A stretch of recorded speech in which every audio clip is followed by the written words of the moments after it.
Okay, so we got some pretty good games last night in the ALDS. Rays, Yankees, Oakland A's, Astros. It's gonna be a great series. You know my picks. I made a video about the ALDS predictions yesterday, so if you haven't seen that video, go check it out. You can find it somewhere on my channel. Today we're talking about my favorite league, the league of my team, the New York Mets, even though we didn't make the playoffs.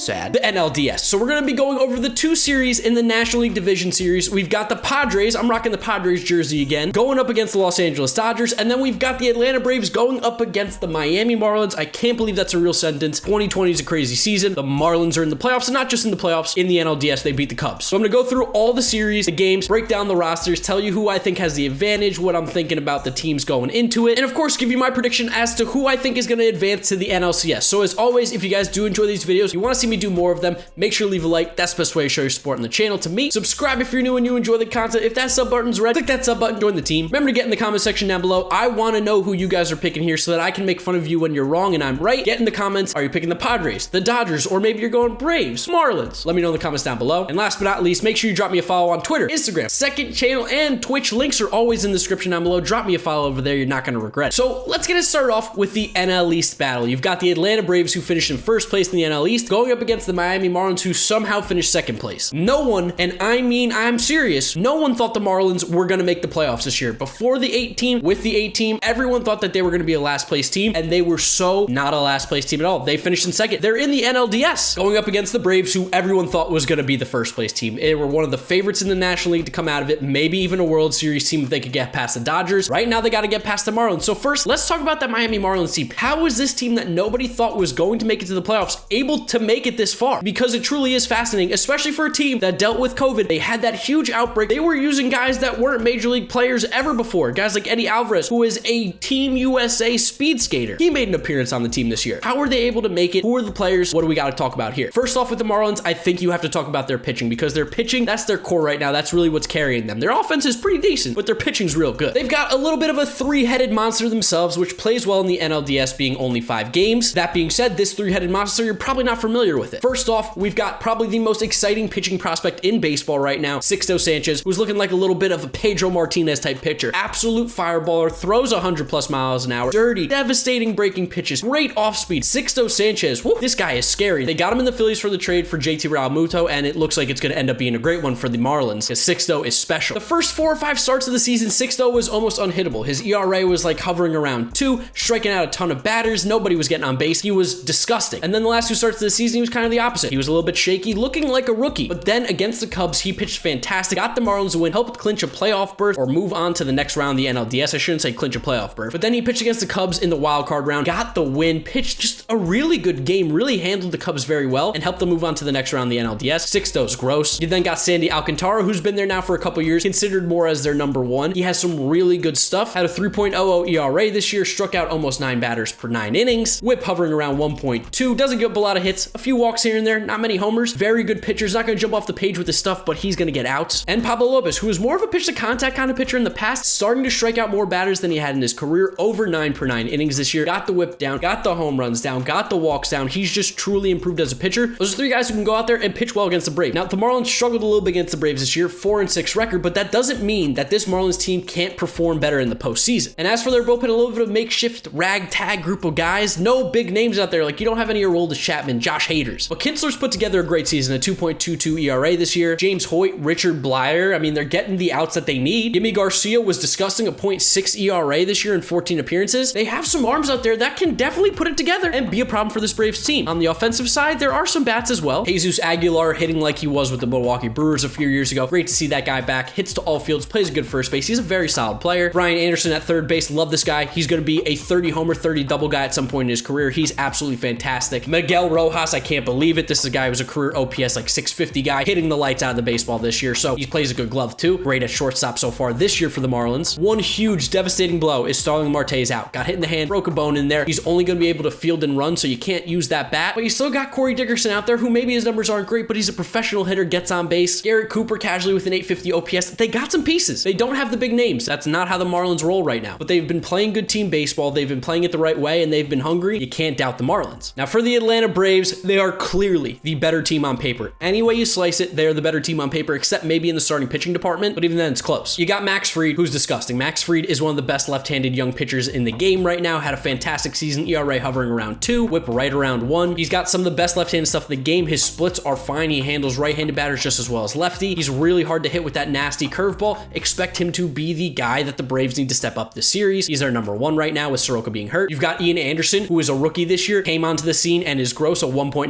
ERA, striking out almost 12 batters per 9 innings, gross. And then you have guys like Kyle Wright, Touki Toussaint, who can get some extended innings, might not necessarily start a game for the Braves, but they can get multiple innings out of the pen, starter-like stuff. They're really good pitchers as well. And then in the pen, they've got some really good performances out of Mark Melancon, Chris Martin, Shane Green, AJ Minter, all these guys with ERAs below 3, AJ Minter an ERA below 1, Darren O'Day. Tyler Matzik has come out of nowhere and revitalized his career as one of the better left-handed relievers on this Braves team. They got some arms for sure. Shouldn't be treated lightly. And then at the plate, Travis d'Arnaud, one of the best hitting catchers in baseball this year, of course, just rub it into Mets fans' faces even more. Freddie Freeman, arguably the National League MVP. Ozzie Albies battling some injuries, but obviously he's a good ball player, one of the best second basemen in the league. Dansby Swanson's hitting really well and has a great glove at short and a great base runner. He's just a good baseball player. Duvall's hitting. Acuna's hitting. Marcell Ozuna, arguably an MVP candidate as well this year. I mean, this Braves offense absolutely loaded. As much as I want to pick the Marlins, and I'll be rooting for them, go Fish, it's got to be the Braves.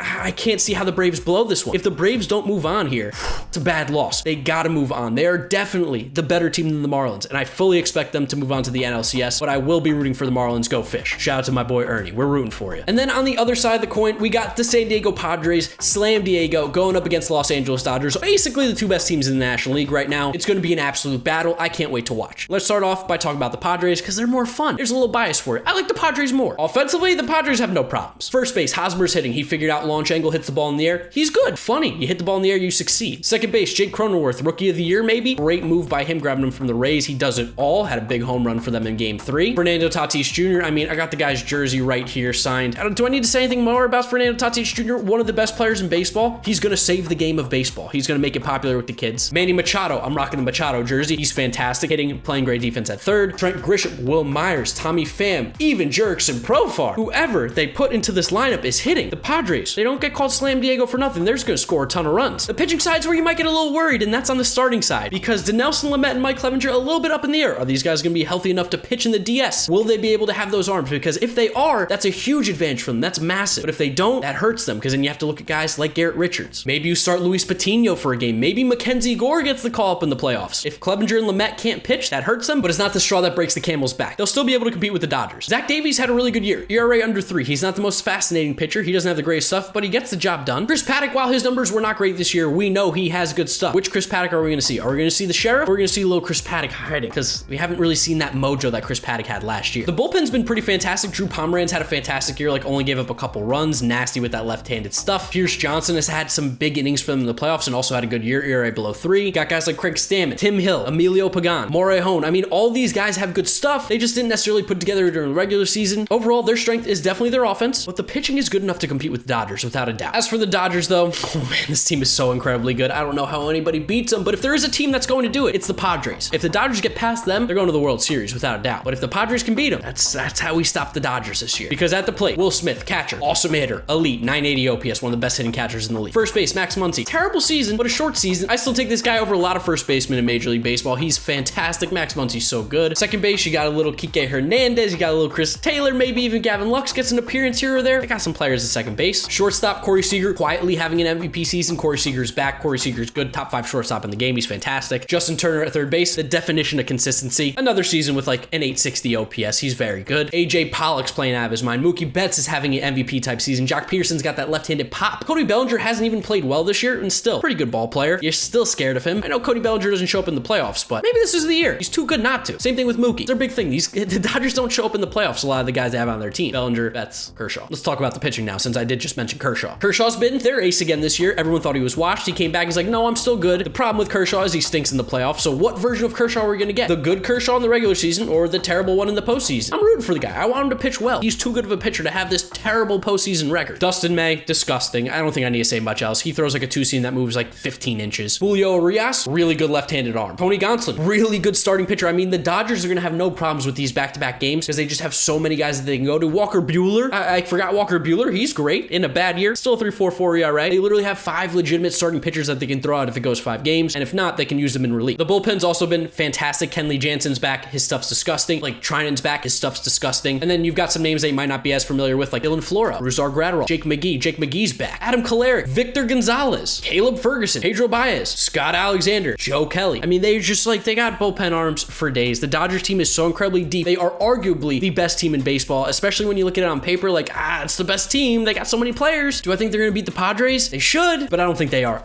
Slam Diego, man. Slam Diego has some special juice, some special vibes around it. This Padres team is just playing exciting baseball. I want the Padres to win. I think they're going to win. It's not going to be easy. It's going to be a 5-game series, and that does benefit the Dodgers more. The longer the series goes, that benefits the Dodgers. But I think the Padres move on to the NLCS. Slam Diego will be facing the Atlanta Braves to go to the World Series to face the Rays. We know they're going to face the Rays. We don't got to worry about that. But I like the Padres in 5. I'm sorry, Dodgers fans. I predicted the choke in the preseason, the postseason. You're going to do it. Padres in 5. Let's go, San Diego. Stand up, San Diego. Drop my phone. Stand up. So those are my 2020 NLDS predictions for the 2 series. You got Marlins versus the Braves. We're moving the Braves on. And you got the Dodgers versus the Padres. Let's go, Padres. So those are my predictions. I'd love to know what you guys think down in the comment section below. Do you agree with me? Disagree with me? Love to hear what you have to say. Remember, leave a like on the video if you did enjoy it, as well as smack that subscribe button so you don't miss out on any of the content coming at you. Drop me a follow on Twitter, Instagram, Twitch, second channel. Links are in the description as always. Thank you guys for watching. You know the drill from here on out. I gotta watch some ALDS games the rest of the day and NLDS tomorrow. So yeah, YouTube recommends you watch this video as well as this is my most recent upload. Click through those if you have not yet seen them. Thank you guys for watching. I'll see you all tomorrow for another video. Bye.